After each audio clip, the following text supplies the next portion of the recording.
Well, it depends on when you want to define the start date, because I started working with the company that hired me on before I was even a part of ECU. It was for a different role, and I made the screener, and that's as far as I got. So that was kind of the story of what I'd been experiencing. I would get screeners from time to time. I even make it to level 2, but then I wouldn't be able to get the football over the goal line. I have to say that I got to be faithful to my Utes. Even though we didn't do so well against Penn State, my son's a cheerleader there. So, it was all about, okay, how are we going to score the touchdown versus, that was a good first down. All right, great. I'm tired of getting good numbers for first down, but it's time to start winning games. So I did not burn that bridge. I always make sure to thank people and do the things that my mother taught me. But ECU kind of brought me to the level. I knew that there was something wrong with what I was doing with interviewing.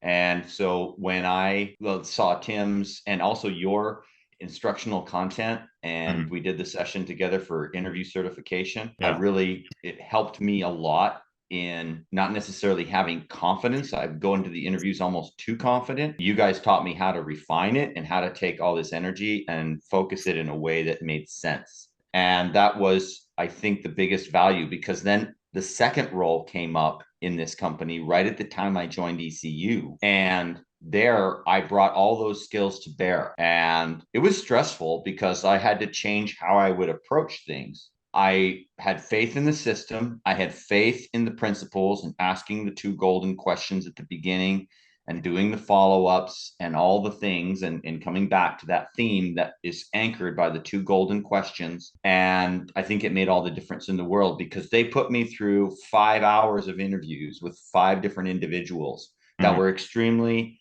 focused and technical, but at the same time very engaging. And you can imagine what that's like.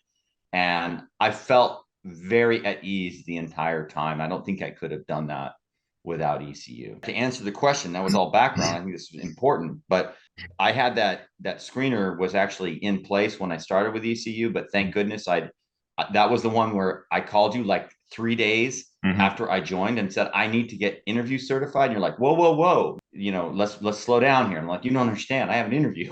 It's like, all right, I'll get you in. And you just did it. You're like, okay, this guy is like totally doing step 5 right now, but that's okay. And it was awesome. On the new role that you were able to acquire, was there any increase in pay, compensation? Yeah, I pretty much doubled my money. I was able to basically move from more of a regional type company to an international company, and that increase in scope and scale, and plus the fact that they're publicly traded and all the other things, means the compensation package is significantly better. At what point did you determine, hey, I need help? And then ultimately, how did you find us and decide to move forward with ECU? Well, I knew I needed help, but I didn't quite know what help I needed. Does that make sense? And I'll explain what that means. I made it to the final cut with a company that I really liked, and I liked the general counsel. He and I really hit it off. I'm a lawyer, and so I was looking for either a deputy general counsel or a senior counsel position. And he basically told me that he was going to push for me really hard, that he wanted to work with me. And for some reason, I made it to the CEO level, and that just didn't hit it off. And I asked him for some feedback, and he said, basically, to paraphrase it, there's an old song that I used to listen to when I was in like college or high school. It's like, you talk too much, you never shut up. And it was that theme, which is keep it shorter, keep it sweeter, and don't try to take a 30-year career and plop it into a 5-minute answer, because it's too long and they've already read your resume. But I didn't know how to do that. And that's what ECU taught me. It taught me the framework so I could organize my thoughts and get those 2 golden questions out at the very beginning, right? What do you need and all the things. Then you focus the entire conversation on that, and you keep coming back to it. And then I would time myself more than 45, 60 seconds, stop. Ultimately, what did you find most valuable about working together with ECU? There were 2 components to it. Part was the substance of the training, drinking from the waterfall, learning the things, all the different content. For example, you just mentioned in that last discussion, you said 2 different verbs. You said connect and you said communicate. You gave me homework, which is that book, Many Communicate, Few Connect.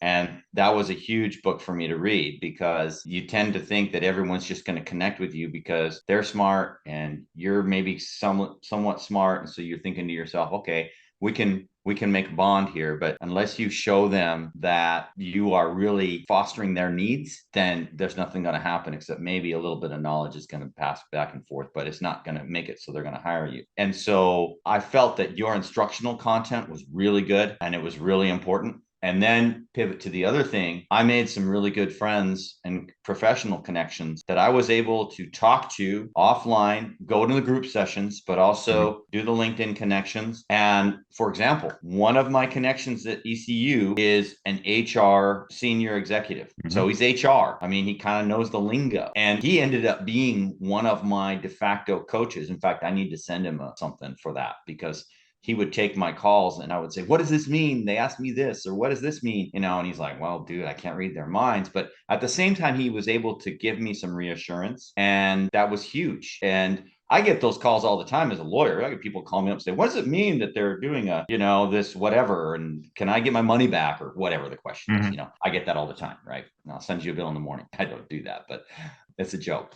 But anyway, just great relationships. So content and relationships, those were really big for me. So ultimately, last question that I have for you, what advice would you have for someone who is considering working with ECU? Well, there's that old saying that the definition of insanity is doing the same thing over and over again and expecting a different result. ECU got a hold of me while I was kind of looking at that punched in drywall with a bit of blood and scalp on it from me banging my head against the wall. And I knew that there was something that I wasn't doing right. And if you are at that point where you thought it was going to be easy and it's not easy, and you're sending in all the resumes off of the online application and you're getting a huge number of rejects, and you're not knowing why these people are saying there's someone more qualified, because, well, in my case, just for example, you had a job announcement said that we're looking for someone with the XYZ certification. And then you say, oh, I'm on the advisory board that puts together the XYZ certification. I teach it. And they say, we found someone more qualified. I say,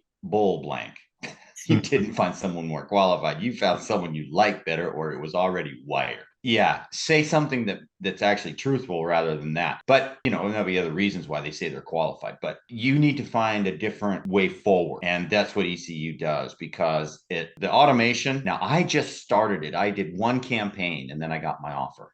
So I can't pretend to be an expert at it, but I did learn how to use Asferis. I did use how to use Navigator. They're amazing tools. I saw what goes on, as in the Wizards booth with respect to what happens when people are sending you things via Navigator. I didn't know that any of that existed. And it's been amazing for me as a data governance guy. I do a lot of data security, and I try to really operate in that space to see how all that world works with deep data and big data and all the other things like that. But I thought that was that's a huge mousetrap that you guys have that other life coaches have. Now, I bid this. I got the pitch from ECU, and like a good, obedient contracts attorney, I went and got competitive bids. And I talked to 3 different life and career coaches in addition to ECU and got their pitches. And ECU it had the tremendous networking capabilities through the group sessions. It had the automation. It had a lot of added value that other folks won't have. And frankly, when you add it all up over time,